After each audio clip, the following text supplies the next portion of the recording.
psilocybin, ketamine, 2CB, datura, and whatever the hell ibogaine is. This iceberg has every banned drug out there, including some Project MKUltra stuff too, so stick around for that. Anyway, let's get into this iceberg about banned drugs. Follow my Instagram, join my Discord, and subscribe for more videos like this one. And yeah, let's get straight into this. Starting in layer 1 with cannabis, where illegal. Okay, let's be real, this is probably the most underwhelming entry on this list. Cannabis isn't some underground, shadowy, forgotten drug. It's literally being sold in Apple Store-looking dispensaries across half the world. But here's the catch. In a lot of places, it's still illegal or at least heavily restricted. For decades, cannabis was painted as a gateway drug and was classified as a Schedule I substance in the US, meaning it was considered as dangerous and addictive as heroin. But the reality is that that classification had a lot more to do with politics than science.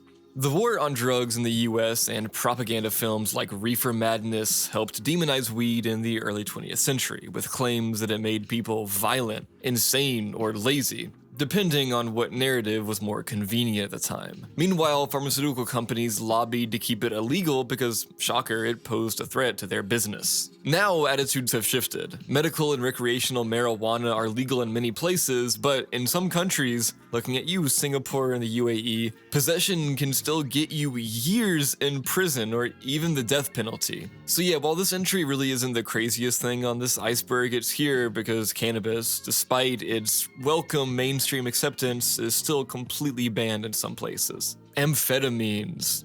Now here's a drug category with some range. On one hand, you have Adderall, the relatively tame prescription stimulant used for ADHD, and on the other, you have methamphetamine, the substance that turned Breaking Bad into a cultural phenomenon. Amphetamines were initially developed in the late 1800s and became popular in the early 20th century for all sorts of uses. They were marketed for asthma, nasal congestion, and weight loss, but their real appeal was that they kept people awake and alert. During World War II, amphetamines were basically military-issued performance enhancers. The Nazis, the Allies, the Japanese, all of them were handing out pills to soldiers like candy to keep them focused during battle. After the war, amphetamines became overprescribed as diet pills and energy boosters, leading to widespread addiction. By the 1970s, the US cracked down, and now most amphetamines are highly regulated or banned in many places. But here's where things get blurry. Prescription stimulants like Adderall and Vyvanse are legal with a doctor's note, but amphetamine is illegal in most places. Even though Desoxyn, a pharmaceutical form of meth, is still technically prescribed for ADHD in some rare cases. So depending on what form of amphetamine you're talking about is either a prescribed study drug or a Schedule I controlled substance. Go figure. Psilocybin mushrooms. Magic mushrooms are like the weird cousin of LSD, less predictable, more organic, and way older. Unlike LSD, which was created in a lab, psilocybin mushrooms have been used for thousands of years in religious and spiritual ceremonies. But despite their long history, they ended up banned in most countries because of, you guessed it, the war on drugs. In the US, psilocybin mushrooms get lumped in as a Schedule I drug, meaning that the government claimed they had no medical value and were highly addictive, even though science says otherwise. And then the irony is that research is now showing that psilocybin has massive potential for treating depression, PTSD, and anxiety. Recent clinical trials have been so promising that some places like Oregon and Colorado have decriminalized or legalized their use in therapy. But in many countries, psilocybin mushrooms are still completely illegal, and in some places, even possessing spores, which don't contain psilocybin yet, is a crime. Despite the ban, magic mushrooms still remain one of the most widely used psychedelics, partly because they grow naturally, making them kinda hard to control. No lab needed, just a humid forest, and boom, you've got a psychedelic experience waiting to happen. Alright, that's tier 1, nothing too crazy yet, but we had to get those out of the way. I mean, cannabis, amphetamines, and psilocybin are all interesting in their own right, but they're also the most well-known and mainstream substances on this iceberg. But now that we've set the foundation, the next layer gets more interesting. We'll start getting into forgotten pharmaceuticals, drugs with shady government ties, and substances that were banned after causing absolute chaos. So in layer 1, we're going to start with quaaludes. Quaaludes were the original party drug of the 70s, and if you've ever seen The Wolf of Wall Street, you probably remember the scene where Leonardo DiCaprio's character takes a bunch of them and enters a delayed, catastrophic meltdown. That's actually a pretty accurate depiction of what happens when someone takes too much. But let's back up, what the hell are Quaaludes? Quaaludes, or methaqualone, were synthetic sedatives originally developed in the 1950s as a safer alternative to barbiturates, which were notorious for their overdose potential. Doctors prescribed Quaaludes mainly as sleep aids and anti-anxiety medications, but they came with a major side effect. They made you feel amazing. The effects were intense relaxation, euphoria, and muscle weakness, giving users a drunken, dreamlike state without the hangover of alcohol. This made them insanely popular in clubs where they were sometimes called disco biscuits. So what went wrong? Turns out Quaaludes weren't safer than barbiturates after all. The risk of overdose was still high and they were highly addictive. The real problem was synergy. When combined with alcohol, their depressant effects multiplied, causing respiratory failure and death. By the early 80s, abuse was so rampant that the US banned them entirely, and by the 90s, they had disappeared from pharmaceutical markets worldwide. Today, methaqualone still exists in some parts of the world, mostly in black markets, especially in South Africa, where it's called mandrax. But pharmaceutical Quaaludes are gone forever. Next up, we got Kratom. Kratom is a controversial plant-based drug that has been both praised as a lifesaver and demonized as a dangerous opioid alternative. It comes from the leaves of the Mitragynea speciosa tree, native to Southeast Asia. For centuries, workers in Thailand and Indonesia chewed kratom leaves to boost energy and relieve pain. But when kratom made its way to Western markets, it gained a reputation as a legal high, even though its effects aren't really comparable to traditional recreational drugs. So what does kratom do? Kratom contains alkaloids, mainly mitragynine and 7-hydroxymitragynine, which interact with opioid receptors in the brain. And then the effects actually depend on the dosage. Low doses act like a stimulant, boosting energy and focus, and higher doses act like an opioid, providing pain relief, euphoria, and sedation. Because of this, kratom has been used as a natural painkiller and opioid withdrawal treatment, but governments aren't thrilled about that. The FDA and the DEA have repeatedly tried to ban kratom, claiming that it has opioid-like addiction potential. Some Southeast Asian countries like Thailand and Malaysia, where it naturally grows, already banned it years ago. But here's the catch. Millions of people swear by kratom as a way to quit opioids, manage chronic pain, or fight depression. Because of this, kratom remains in a legal gray area. Banned in some places, available in others, but always under scrutiny. Next up, we got ketamine. Ketamine is one of the most versatile and misunderstood drugs ever created. It was originally developed in the 1960s as a battlefield anesthetic for soldiers in Vietnam. Unlike traditional sedatives, ketamine doesn't just knock you out, it dissociates you from reality, meaning you're awake but completely detached from your body and surroundings. It works by blocking NMDA receptors, which disrupts communication between neurons and causes its signature dissociative effect. In low doses, ketamine produces dreamlike euphoria, out-of-body sensations, and time distortion. At higher doses, users experience the K-hole, a state where you feel paralyzed, trapped inside your own mind, or like you've been transported to another dimension. This makes ketamine both fascinating and terrifying as a recreational drug. Ketamine was banned or restricted in many countries due to its abuse in clubs and raves, but here's the twist, it's making a comeback. Ketamine therapy is now one of the most promising treatments for depression, PTSD, and anxiety. Medical clinics using it legally in controlled settings.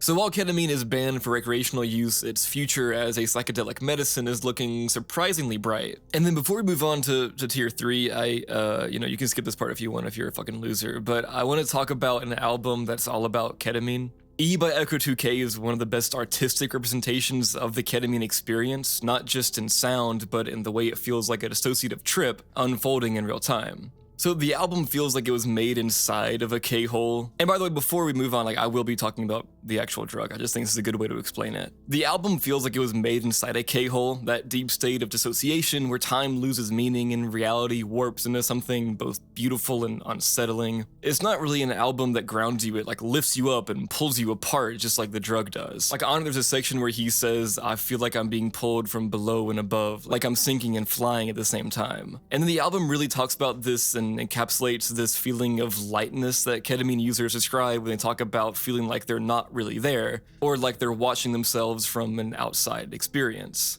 One of the most ketamine-like aspects of the album is its sense of time distortion. On ketamine, time doesn't move normally. It stretches, loops, and sometimes completely falls apart. The album plays with that feeling, making songs feel like they're dissolving before they even fully form. Just like in a deep K-hole, the boundaries between sounds, between worlds, and between even the idea of you as a person start to blur. There's something eerie but beautiful about it, which is exactly how ketamine can feel at high doses. Some people describe ketamine as a drug that makes them feel like they're dissolving into pure light, and E sounds like that concept put into music. But there's also an emotional side to ketamine that E really captures better than a lot of music. A lot of people use ketamine not just for its dissociative effects, but because it has a unique way of numbing emotional pain, while also making everything feel deeply introspective. It doesn't feel like typical euphoria. It's not like MDMA or ecstasy, where emotions, become more intense, or like opiates, where everything is warm and heavy. Ketamine's euphoria is like cold and distant, like looking at your own feelings from the other side of a glass wall. So this album has that emotional distance, that feeling of being lost in your own mind, floating between sadness and beauty, unsure if you're feeling too much or nothing at all. But yeah, this guy's just fucking addicted to it, and it's bad, don't do these drugs, please. They're banned for a reason. But anyways, with that, let's get into the next layer. Now we're really getting into the good stuff. Tier 3 is where we leave behind the drugs that people have at least heard of and start diving into synthetic nightmares, forgotten substances, and drugs that were banned because they were a little bit too dangerous. Or too fun, depending on how you look at it.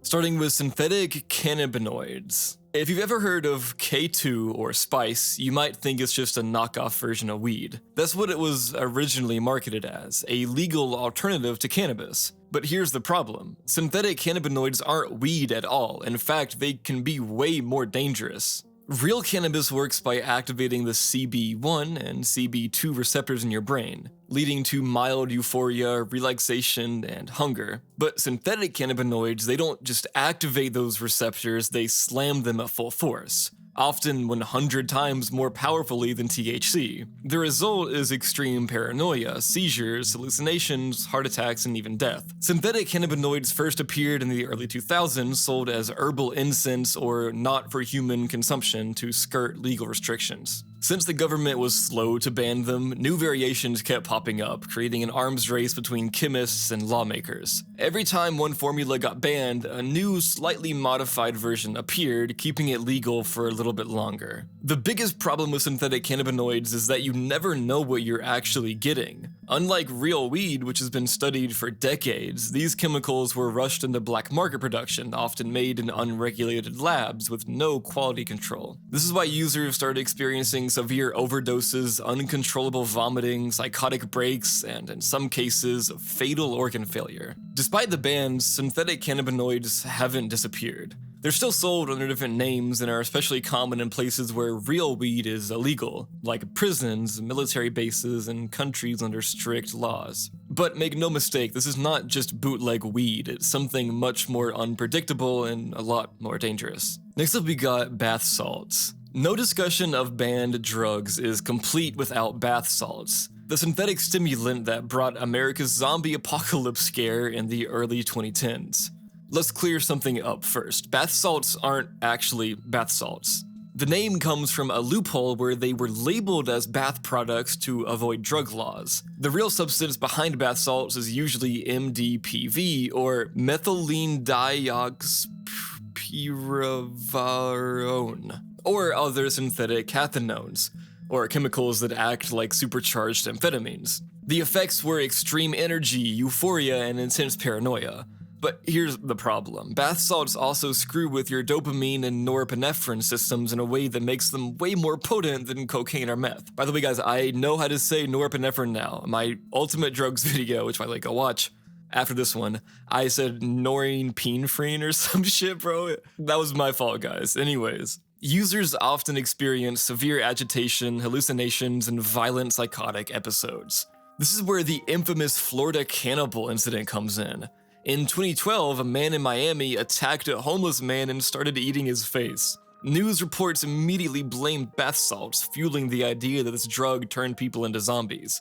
But here's the kind of funny, well, it's not funny because a guy like fucking, died, but got his face ripped off. But the toxicology reports found no bath salts, just weed in his system. So, I don't know, bro. Weed makes you a zombie, I guess. Still, the media frenzy led to a crackdown, and by 2013, most bath salt compounds were completely banned worldwide. That didn't stop underground labs from making new modified versions, though, and today, synthetic cathinones still pop up in research chemical markets under different names. If meth and cocaine are gasoline for your brain, bath salts are like jet fuel. 2CB. Most drugs on this iceberg were banned for being too dangerous, but 2CB was banned because it was too much fun. Let me explain. 2CB is a psychedelic stimulant first synthesized by the chemist Alexander Shulgin in the 1970s. It was part of the 2C family, a group of psychedelic amphetamines that produced intense visuals, euphoria, and body highs. Unlike LSD, which is more mind-expanding, 2CB was described as the perfect balance between trippy and stimulating, making it a favorite in clubs and raves. The reason 2CB became so popular is that it doesn't produce paranoia or confusion like other psychedelics. Instead, it gives users waves of euphoria, intense visuals, and an almost MDMA-like warmth. The body high is so intense that some people compared it to being massaged by electricity. So why was it banned? Because by the late 1980s, word got out and the government cracked down on anything remotely psychedelic. 2CB was made illegal in the US and most other countries by the mid-90s, even though it never caused the kinds of deaths or violence that other drugs did. Today, 2CB is still around in underground markets, and some variations like 2CE or 2CI have emerged as alternatives. But it remains one of those banned for fun drugs, one that didn't pose a major public health risk but still got wiped out just in case. Mescaline.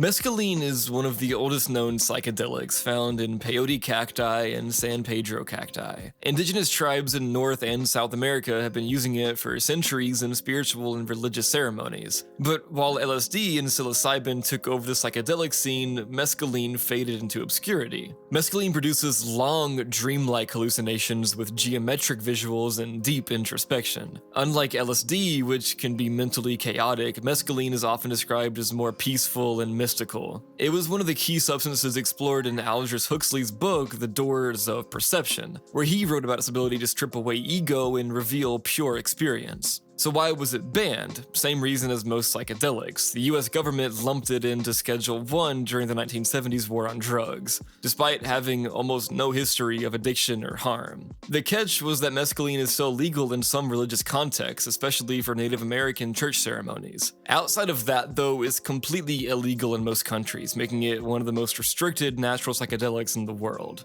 DOM.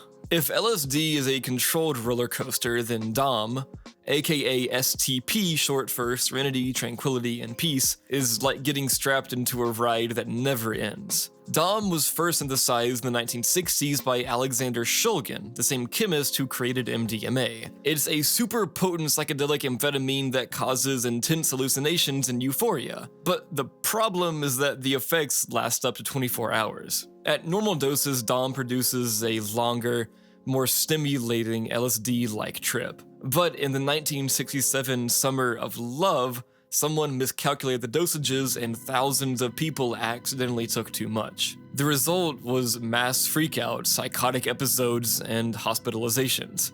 People thought they were losing their minds permanently because the trip refused to end. After that, DOM quickly became a cautionary tale in psychedelic history, and it was banned soon after. And today, it's almost never seen in the street because it was too much for even experienced users to handle.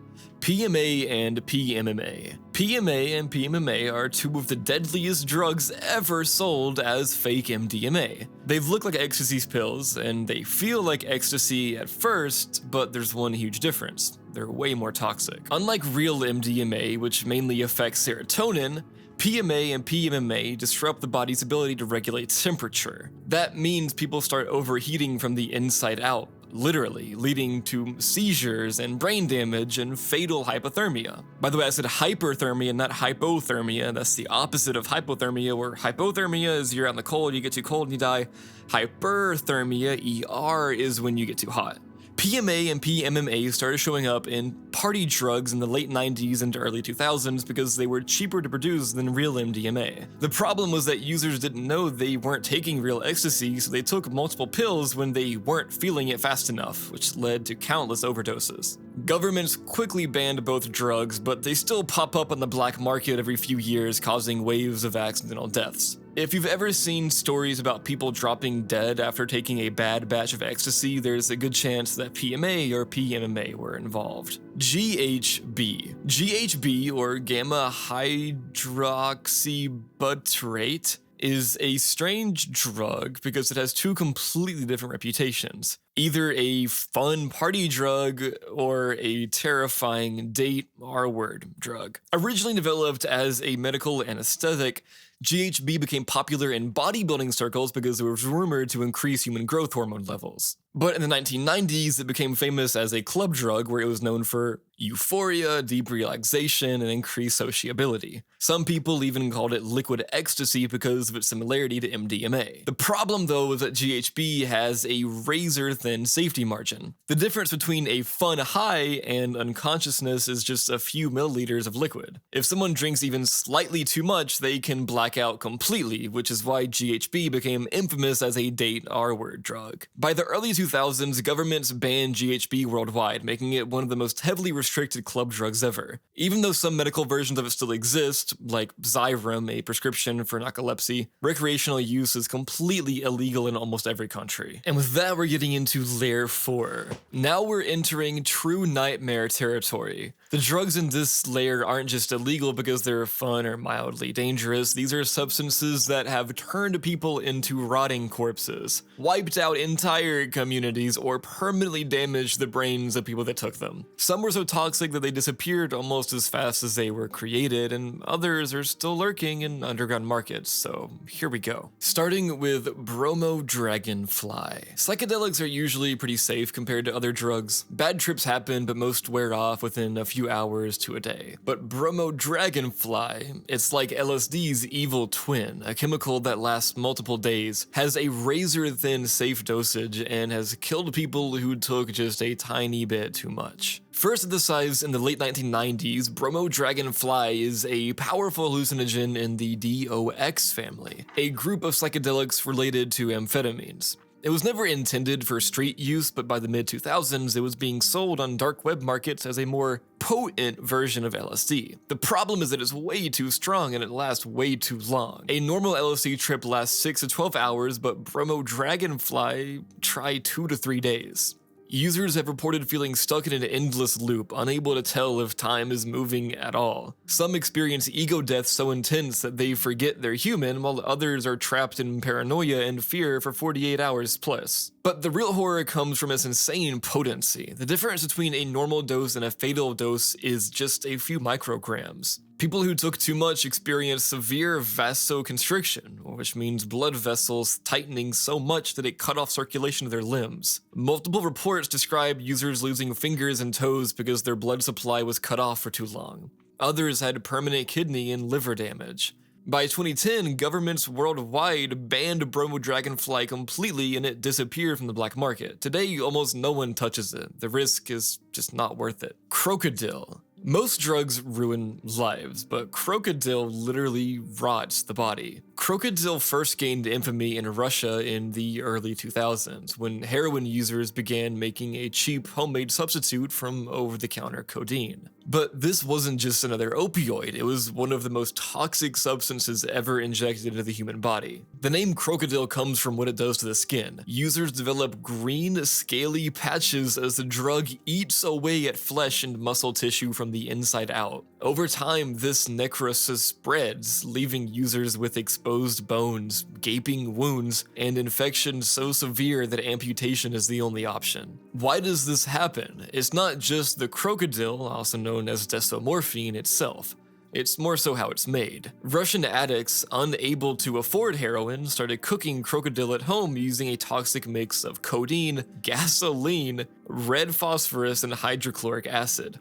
The result was a sludgy, impure opioid cocktail that, once injected, immediately started killing the surrounding tissue. Most crocodile users don't survive more than a year or two. The drug is so toxic that veins collapse after just a few injections, forcing users to inject directly into muscle or skin, speeding up the necrosis. The horror stories are endless. People with their bones exposed, addicts whose entire limbs had to be amputated, and users who died from infections because their flesh was literally rotting away. By 2013, crocodile spread to the US, with reports of flesh-rotting addicts showing up in emergency rooms. Governments cracked down hard, banning codeine-based over-the-counter medications in an effort to stop production. Today, crocodile still exists in some Russian drug circles, but its use has declined because of its nightmare side effects. Carfentanil. Fentanyl is already one of the deadliest opioids ever created, but carfentanil, it's like fentanyl's demonic cousin. 10,000 times stronger than morphine, capable of killing a person just by accidental exposure. Carfentanil was never meant for humans. It was developed as a tranquilizer for elephants and large animals. Just 1 grain of it is enough to sedate a 2,000-pound elephant. Now imagine what it can do to a human. When carfentanil started appearing in street heroin around 2016, overdoses skyrocketed. Users who thought they were taking heroin or fentanyl died instantly because carfentanil is so strong that even breathing in small airborne particles can cause an overdose. Police and emergency responders started carrying Narcan at all times because one accidental touch of carfentanil powder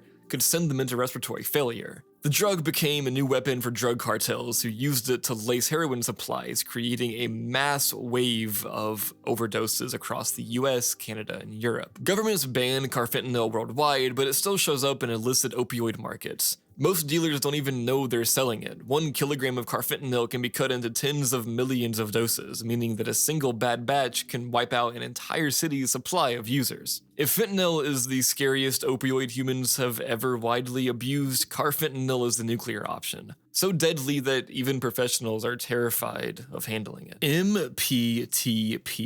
Most drugs ruin people's lives slowly, but this does it instantly. In the 1980s, a batch of homemade synthetic heroin hit the streets of California. It wasn't supposed to be dangerous, it was just a cheaper version of a drug called MPPP, a synthetic opioid. But something went horribly wrong. Instead of making people high, it literally turned them into Parkinson's patients overnight. The culprit was MPTP, a toxic impurity created during the drug's production. Once inside the body, MPTP gets converted into MPP+, a chemical that destroys dopamine-producing neurons in the brain. This is the exact thing that happens in Parkinson's disease, except instead of happening slowly over decades, it happened immediately. Users woke up paralyzed, unable to move or speak, trapped in a state of frozen catatonia. Doctors were horrified. They weren't just high or overdosed, they were neurologically damaged beyond repair. These patients became permanently disabled, requiring experimental brain surgery just to regain partial movement. Their condition was so extreme that it led to major breakthroughs in Parkinson's research. Scientists literally started testing new treatments on these former drug users to understand the disease better. Governments quickly banned MPPP production, making sure that no one would ever accidentally make that shit again.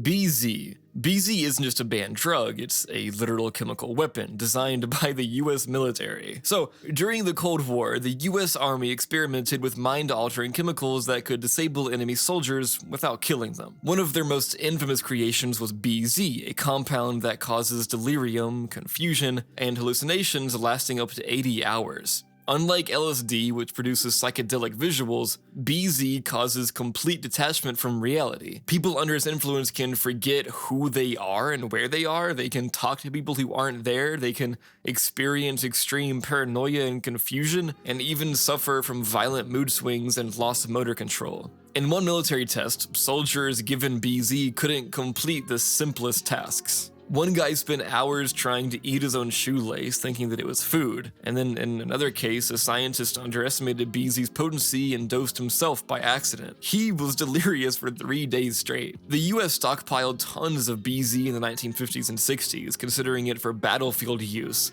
but they ultimately abandoned it because its effects were too unpredictable.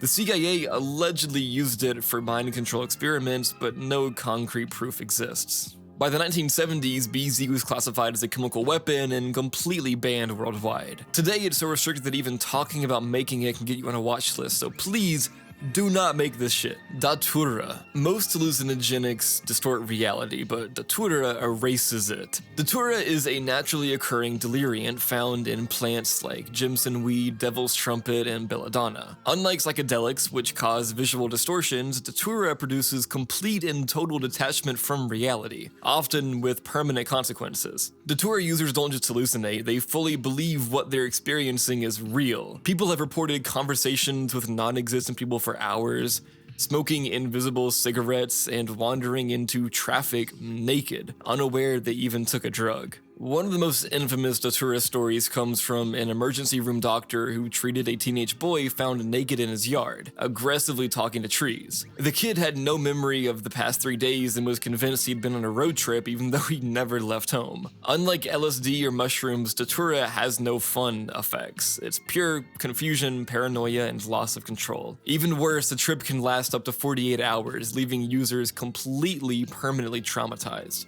Deaths from Datura aren't uncommon either. It's incredibly toxic, and just a small miscalculation can kill you. Many cultures have used Datura in shamanic rituals, but modern governments banned its use because too many people ended up dead or permanently insane. And now we're done with that layer, into the next layer, starting with Project MKUltra compounds. Between 1953 and 1973, the CIA ran one of the most infamous and disturbing drug experiments in history under the codename Project MKUltra. The goal was to develop mind control techniques, interrogation-enhancing drugs, and substances that could incapacitate or manipulate human behavior. At the height of Cold War paranoia, the US government became paranoid and obsessed with the idea that the Soviet Union or China had developed drugs that could brainwash soldiers, spies, and political prisoners. Fearing that they were falling behind in psychochemical warfare, the CIA began its own highly secretive human experimentation program. Recruiting scientists, psychologists, and former Nazi researchers brought over through Operation Paperclip. The MKUltra program involved over 150 classified projects and tested hundreds of chemicals on prisoners, psychiatric patients, military personnel, sex workers, and ordinary civilians, many without their consent. While LSD is the most famous drug associated with MKUltra, the program experimented with an entire arsenal of compounds, some of which remain classified to this day. One of the most notorious early cases involved Frank Olson, a government scientist working for the US Army's Biological Warfare Division. Without his knowledge, Olson was secretly dosed with LSD by his colleagues in 1953. Over the following days, his behavior became erratic, paranoid, and depressive. A week later, he fell to his death from the 13th floor of the Statler Hotel in New York City. The official story was that he jumped out the window, but decades later, forensic evidence suggested he had been pushed, possibly as part of a government cover-up. But LSD was just the tip of the iceberg. The CIA tested dozens of other substances, many of which have never been officially disclosed. Some of these were BZ, which we already talked about, EA3167, which is a synthetic hallucinogen designed to erase memory and alter personality traits, allegedly tested on military prisoners, THC derivatives, which are extracts from marijuana that were chemically altered to amplify disorientation and suggestibility. Quinouclidinyl benzylate aerosol agents, which is sprayed hallucinogens meant to be used on large crowds to induce confusion and compliance, and unnamed truth serums, which were powerful barbiturates, amphetamines, and psychoactive cocktails designed to force subjects into a state of extreme suggestibility during interrogations. Some of these experiments were shockingly unethical. One CIA operation, Project Midnight Climax, involved dosing unsuspecting men in brothels with hallucinogens, then observing them through two-way mirrors to see how the drugs affected their sexual behavior and decision-making. Addicts were lured in with promises of heroin, only to be dosed with experimental compounds instead. Another particularly gruesome experiment took place in a Montreal psychiatric hospital where patients, many seeking treatment for minor issues like anxiety or depression, were subjected to heavy LSD doses, electroshock therapy, and extreme sensory deprivation for weeks or even months at a time. These trials, led by Dr. Ewan Cameron, were aimed at reprogramming the human brain, but left many patients permanently catatonic, unable to recognize their own families, and some were even suffering from complete amnesia. By the early 1970s, rumors of MKUltra's unethical drug testing began leaking to journalists and government watchdogs. In 1973, fearing exposure, CIA Director Richard Helms ordered most of the program's documents destroyed. The 1975 Church Committee hearings revealed some of what had happened, but many details, including exactly how many experimental drugs were created, remain classified or lost to history. Officially, MKUltra was shut down in 1973, and its drug experiments were banned under US and international law. However, some researchers and whistleblowers have suggested that the knowledge gained from these experiments was absorbed into later classified projects. The fact that newer forms of truth serum and interrogation-enhancing drugs have been rumored to exist suggests that MKUltra's legacy may still live on in the shadows. W18. W18 is a synthetic opioid so powerful that it makes fentanyl look weak by comparison. Originally developed in the 1980s by a Canadian research team searching for new painkillers, W18 was part of a series of opioid analogs that were never intended for human use. The researchers who created it tested the compound on mice, but it was abandoned before any human trials ever took place. For decades, W18 remained forgotten, just another obscure chemical buried in scientific literature. But in the mid-2010s, illicit drug manufacturers rediscovered it and began mass-producing it for the black market. The appeal was that W18 was completely unregulated at the time, meaning it could be sold legally in many places while still delivering an opioid high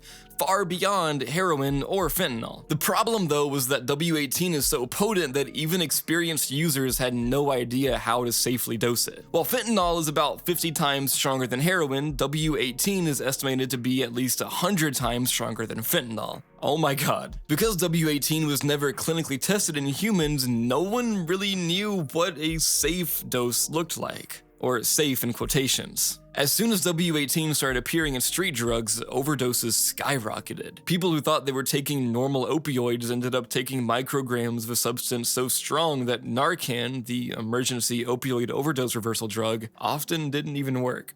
Between 2015 and 2017, W18 was linked to hundreds of overdoses in Canada and the United States. Its appearance in fake prescription pills designed to look like Oxycontin or Percocet made it even more deadly. Users who had no tolerance for ultra-potent opioids took what they thought was a normal painkiller and then never woke up. Governments rushed to ban W18, classifying it as a Schedule I substance and making its production a criminal offense worldwide.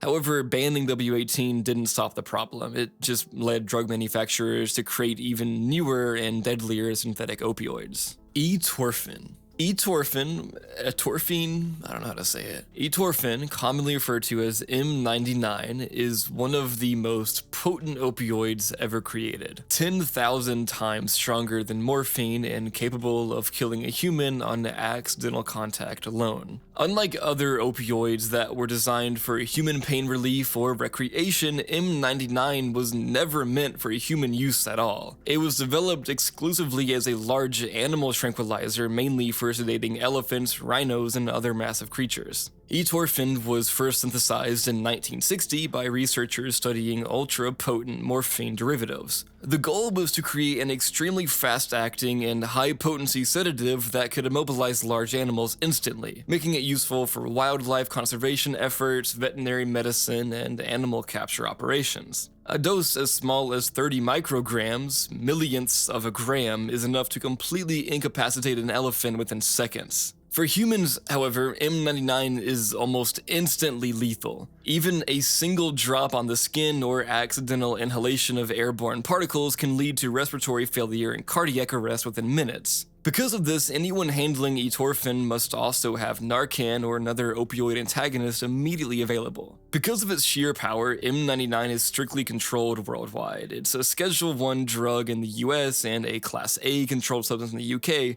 which means that only licensed veterinarians with special government approval can legally possess it. Even among professionals, the handling of Etorphin requires protective measures, including full bodysuits and respirators, in case of accidental exposure. While Etorphin has never been widely abused in the same way that fentanyl or heroin has, there have been a few cases of criminals attempting to use it for nefarious purposes. In 2004, a shipment of M99 was stolen from a veterinary supply company, raising concerns that it could be used as a murder weapon or for extreme overdoses and illicit drug markets. The idea of a substance so powerful that even touching it could kill someone instantly has led to fears that it could be weaponized, either by criminals or in biochemical warfare. Ibogaine. Ibogaine is one of the most controversial psychedelics ever discovered.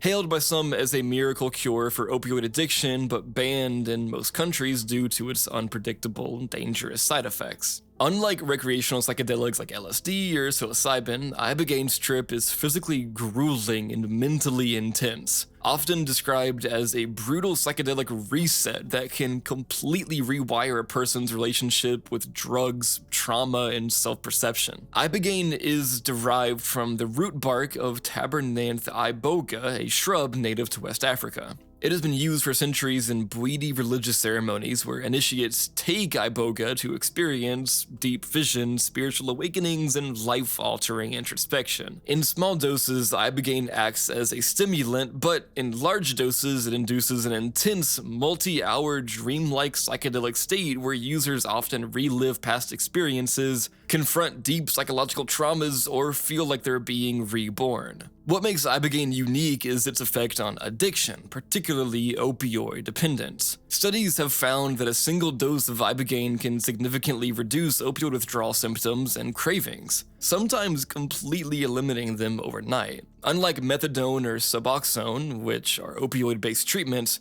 Ibogaine doesn't replace one addiction with another, it completely disrupts the addiction cycle entirely. But there's still a problem. Ibogaine is not safe. At high doses, Ibogaine can cause severe cardiac issues, including fatal heart arrhythmias. Many of the deaths associated with Ibogaine treatment have been linked to pre-existing heart conditions, but because users often take it in underground, unregulated clinics, proper medical screening isn't always available. The drug also has a pretty long half-life, meaning that it stays in the system for days after ingestion, continuing to affect the heart and nervous system long after the psychedelic effects wear off. Due to these risks, Ibogaine was classified as a Schedule I drug in the US, effectively banning all research and medical use. However, countries like Mexico, Brazil, and New Zealand allow Ibogaine treatment in specialized clinics, where addicts can undergo medically supervised detox sessions. Despite the dangers, many former addicts swear by it, claiming that Ibogaine was the only thing that truly freed them from opioid dependence. Scientific research into Ibogaine's potential is still ongoing, but legal restrictions have made large-scale studies difficult to conduct. Some researchers are working on Ibogaine analogs, or synthetic versions that remove its dangerous side effects while retaining its anti-addictive properties. If these compounds prove successful, Ibogaine's reputation could shift from a dangerous, banned psychedelic to a revolutionary treatment for addiction, and that would be awesome. But I don't advocate it. Don't do any of these drugs in this iceberg, please. NBOME. NBOME, or 25-LNBOME, is a synthetic hallucinogen that emerged in the early 2010s as an extremely potent alternative to LSD, but then it quickly gained a reputation as one of the most dangerous psychedelics ever sold on the street. Unlike classic hallucinogens, which have high safety profiles, N-Bomb has been linked to dozens of fatal overdoses, often after just a single dose. N-Bomb was first synthesized in 2003 by Rafe Heim, a German chemist researching serotonin receptor agonists.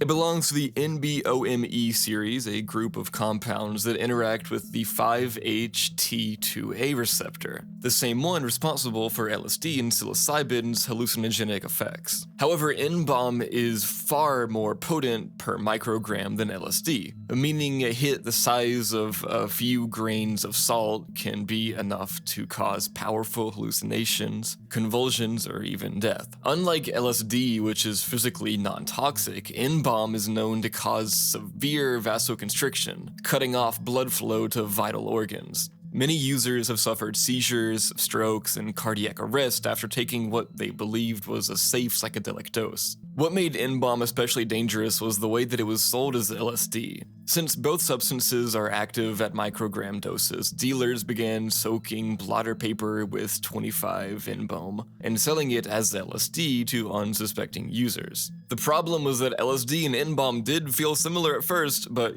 one can kill you. By the time that users realized they had taken N-Bomb instead of LSD, it was often too late. Overdoses from N-Bomb are violent and unpredictable. Unlike a heroin or opioid overdose, where breathing simply slows down, N-Bomb overdoses cause extreme agitation, delirium, seizures, and hyperthermia. Some users died while experiencing psychotic episodes, like running into traffic or jumping off buildings or attacking others. One of the most infamous cases happened in 2013 when an 18-year-old named Henry Kwan jumped off his balcony in Australia while under the influence of 25 N-Bomb. His family later discovered that he had been sold fake LSD.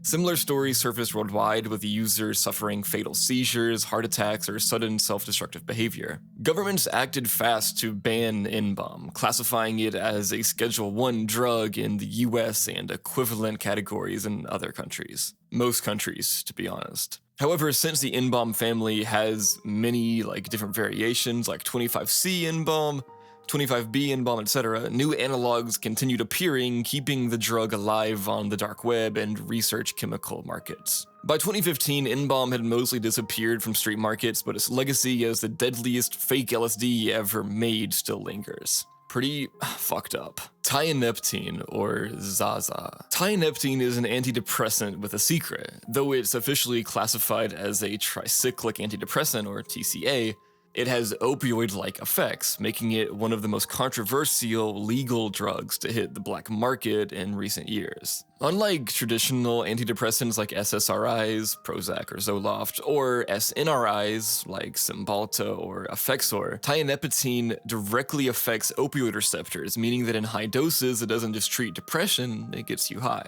Originally developed in France in the 1960s, tianeptine was marketed under the brand names Coaxil and Stablon as a treatment for major depressive disorder and anxiety. It worked differently from typical antidepressants, increasing serotonin uptake instead of blocking it, which is the opposite of how SSRIs function. However, what really made tianeptine unique was its ability to bind to the mu opioid receptor, the same receptor affected by heroin, morphine, and fentanyl. In normal medical doses, tianeptine doesn't act like a traditional opioid, but when abused at high doses, users report a full opioid-like euphoria, relaxation, and sedation, similar to Oxycontin. Because of this, tianeptine quickly became a target for recreational use, especially in countries where traditional opioids were harder to come by. By the 2010s, tianeptine started appearing in gas stations and smoke shops across the US, branded under names like Zaza Red and Tiana. Since it wasn't scheduled in the US at the time, vendors were able to sell it legally as a dietary supplement, despite the fact that it was chemically closer to an opioid than a vitamin. Soon after, addiction stories began piling up. People who had turned to tianeptine as a safe alternative to opioids quickly found themselves dealing with full-blown withdrawal symptoms when they tried to quit. Users reported like nausea, vomiting, anxiety, cold sweats, insomnia, muscle pain, and even seizures, identical to opioid withdrawal. In some cases, withdrawal from tianeptine lasted even longer than heroin withdrawal due to its unique pharmacology. A string of overdoses and poison control center reports finally caught the attention of regulators. Between 2018 and 2022, multiple US states, including Alabama, Michigan, and Tennessee, banned tianeptine sales outright, classifying it as a Schedule II controlled substance, which is the same category as Oxycontin and fentanyl. However, it remains legal in some states, meaning that Zaza is still being sold in gas stations where no restrictions exist. Outside of the US, tianeptine is still prescribed in some countries, particularly in Russia, France, and parts of Latin America. Some argue that it has legitimate medical potential as a non-traditional antidepressant, while others warn that it's an opioid crisis waiting to happen. And with that, guys, we are done with that layer, and now we're getting into the next, and sadly, final layer. But don't worry, this one is by far the weirdest, most disturbing. So we're going to start out with G-series nerve agents. The G-series nerve agents are some of the deadliest chemical weapons ever created, but buried within their history are rumors that some of these compounds were originally tested for their potential as incapacitating drugs, either for warfare, interrogation, or mind control. Officially, the G-series includes Taboon, GA, Sarin, which is GB, Somin, which is GD, and Cyclosarin, which is GF. And the letters are just like little abbreviations, I guess, or like nomers for them to go by. And they're all extremely lethal nerve agents developed by Nazi scientists and later refined by the US and Soviet Union during the Cold War. However, intelligence leaks, declassified military reports, and fragments of Soviet-era research papers suggest that certain nerve agents, or derivatives, possibly referred to as G-Stof EA2233 or Compound F, were tested for non-lethal effects. The goal may have been to create a drug that could disable enemies without outright killing them, similar to how the CIA and US military experimented with BZ we talked about earlier. One of the most persistent theories is that Somin, or GD, the fastest acting of the G-series nerve agents, was studied in microdoses for its hallucinogenic and disorienting effects. In controlled settings, some nerve agents don't immediately cause death, but instead trigger severe delirium, confusion, and muscle paralysis. Effects that, in very small doses, could theoretically incapacitate a person without being fatal. There are accounts of Soviet experiments where prisoners were exposed to diluted forms of nerve agents to observe their psychological and cognitive effects, but no official records confirm this. Another piece of evidence comes from US military tests conducted at Edgewood Arsenal in the 1950s and 60s, the same facility where LSD, BZ, and synthetic opioids were tested on soldiers. Some declassified records mention the testing of G-agent derivatives on unwilling suspects, though the specifics were redacted. A few unconfirmed reports from former test subjects describe being exposed to chemicals that caused time distortion, memory loss, and temporary loss of muscle control, meaning that nerve agent analogs were tested for something other than outright lethality. One particularly disturbing possibility is that some of these compounds were explored as compliance drugs, meaning that instead of killing the target, they would render them so confused, weak, or dissociated that they could be easily manipulated or interrogated. This idea is consistent with some of the early CIA and KGB experiments that sought to create a truth serum for prisoners or enemy spies. If certain nerve agent analogs induced temporary but severe cognitive dysfunction, they could have been considered as a tool for psychological warfare or chemical interrogation. The true extent of these experiments is unknown because most military research involving nerve agents is either still classified or was destroyed decades ago.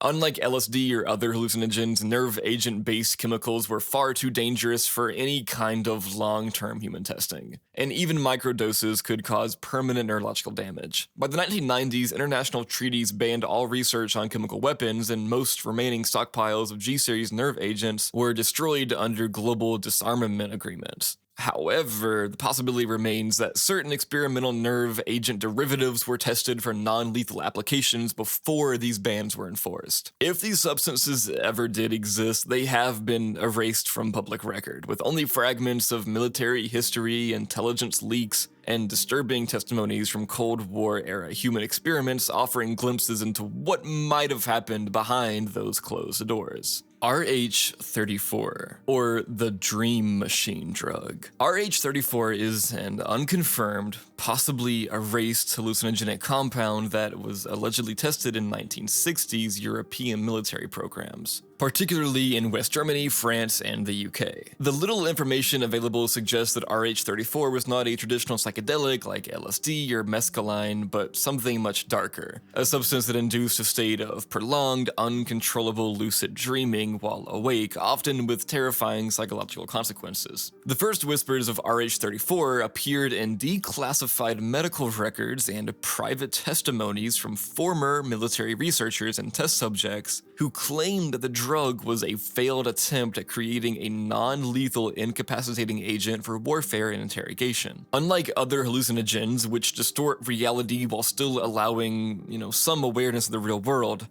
RH-34 reportedly caused users to lose all distinction between waking and dreaming, trapping them in fully immersive hallucinations that felt real in every way. Anecdotal reports describe test subjects unable to distinguish between past memories, hallucinated events, and present reality, leading to severe dissociation, panic, and permanent psychosis. Some accounts suggest that users saw people and places from their past with absolute clarity, engaging in full conversations with figures who either didn't exist or who had been dead for years. Others describe long nightmarish loops where users experience the same events repeatedly, unable to escape their own minds. Here's where it gets interesting. So a now deleted fragment of a German medical report from 1966, which circulated briefly on dark web forums before disappearing, allegedly described a military trial where 6 test subjects were given increasing doses of RH-34. So according to that document, first of all, 3 subjects became nonverbal within an hour, staring blankly and responding only to voices they believed were calling from the walls. It also said that 1 subject screamed for hours about being unable to wake up despite his eyes being wide open. The document also said that another person repeatedly asked why his mother was in the room when, no one was in there. And finally, the document claims that the last subject appeared completely normal for the first 5 hours,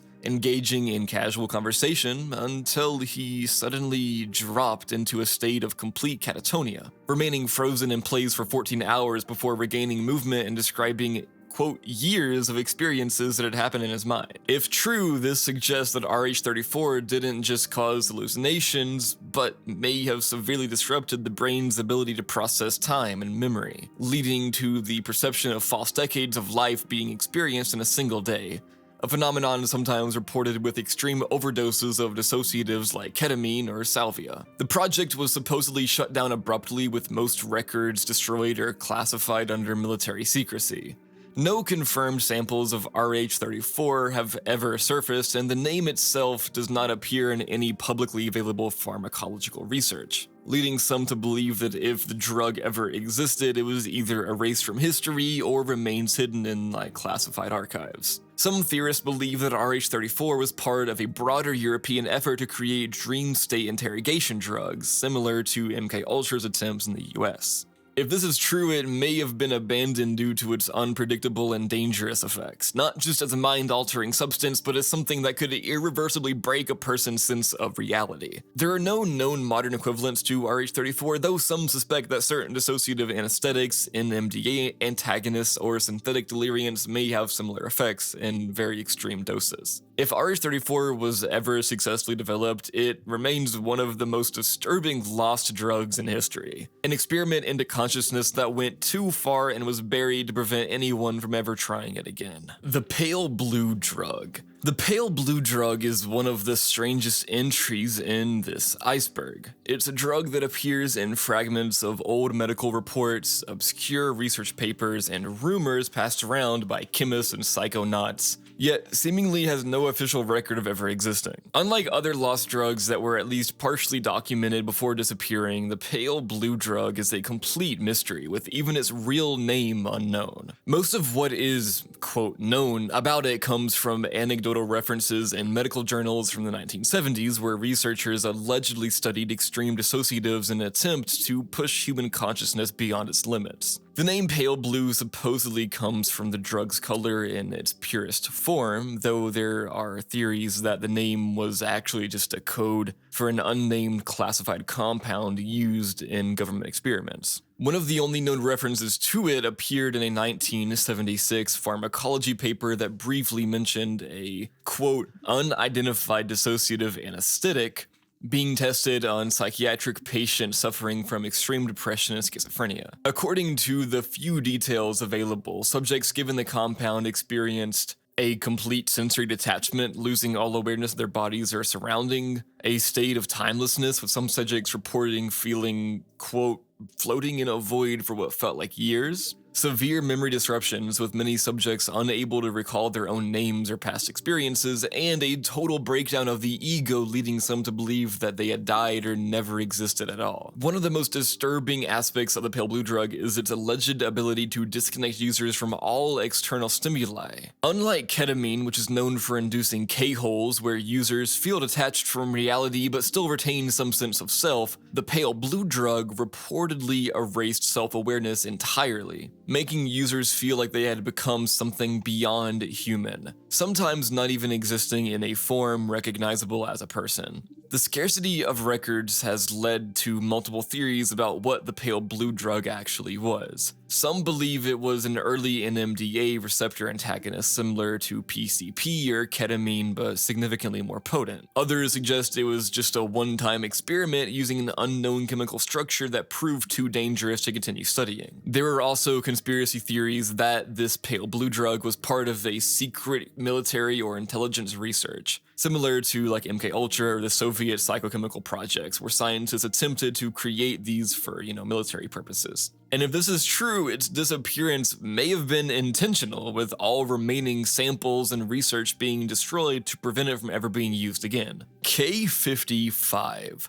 K55 is a mystery compound allegedly created during the later years of MKUltra, rumored to be a refinement of earlier interrogation and mind control drugs. Unlike LSD, which was widely tested by the CIA for behavioral manipulation, K55 was supposedly developed to cause irreversible compliance and extreme dissociation, not just for interrogation, but for potential long-term control over subjects. Unlike many known MKUltra drugs, K55 doesn't actually appear in any declassified CIA documents, which has led to speculation that it was either wiped from records or it never officially existed. The only references to K55 come from only fragments of testimony from former intelligence officers, underground reports from chemical researchers, and claims made by alleged test subjects. The drug was supposedly tested in the mid to late 1960s as MKUltra's LSD experiments were proving too unpredictable for reliable mind control. While LSD could induce hallucinations and temporary suggestibility, it often caused rebelliousness, paranoia, or loss of coherent thought, making it pretty unreliable for interrogation. K55, however, was said to be designed specifically to remove a subject's ability to resist commands, while leaving them functional enough to follow instructions. Anecdotal reports suggested that K55 caused, firstly, extreme dissociation. Test subjects reported feeling like they were watching their own actions from a distance, unable to control themselves. Also, memory suppression. Subjects reportedly forgot why they were even in an interrogation setting, making them more susceptible to manipulation. Obedience reinforcement. Unlike LSD, which often made subjects question authority, K55 allegedly suppressed independent thought, making users agree with suggestions even if they were against their own beliefs. And then finally, emotional flattening, like subjects supposedly lost the ability to feel fear or anger or personal attachment, making them easier to control. Some of the most disturbing accounts suggest that high doses of K55 caused permanent behavioral changes. with some subjects allegedly remaining highly suggestible long after the drug had worn off. There are rumors that certain test subjects were reintroduced into society and unknowingly monitored to see if they would continue following their implanted commands. And then a particularly, chilling theory is that K55 may have been tested on military personnel or prisoners as part of secret compliance studies, similar to other known unethical experiments like MKUltra's Sub-Project 68. By the early 1970s, MKUltra was shut down and many of its records were deliberately destroyed by the CIA director Richard Helms.